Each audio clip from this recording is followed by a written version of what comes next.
തൊഴിൽ തേടുന്ന ചെറുപ്പക്കാരുടെ എണ്ണമാണ് സങ്കടകരം.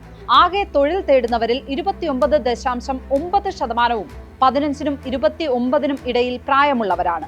ഈ പ്രായത്തിലുള്ള സ്ത്രീകളുടെ തൊഴിലില്ലായ്മ നിരക്ക് 47.1%. പുരുഷന്മാരുടേത് 19.3%. തൊഴിലില്ലാതെ വീട്ടിലിരിക്കേണ്ടി വരുന്ന 47.1% സ്ത്രീകളാണ് ഇനിയുള്ള കേരളത്തിന്റെ പ്രശ്നവും പ്രതിസന്ധിയും. ഇവരുടെ വിദ്യാഭ്യാസത്തിനു വേണ്ടി സർക്കാരും കുടുംബവും ചെലവഴിച്ച ലക്ഷങ്ങളുണ്ട്.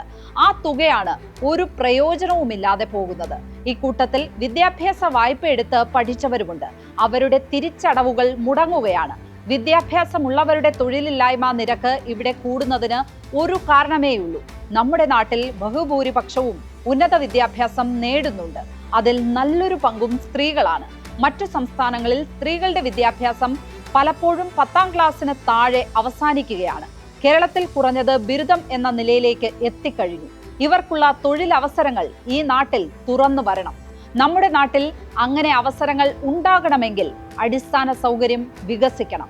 അതിനായി സിൽവർ ലൈൻ മുതൽ കൂടുതൽ ടെക്നോ പാർക്കുകൾ വരെ ചിലപ്പോൾ നിർമ്മിക്കേണ്ടി വരും.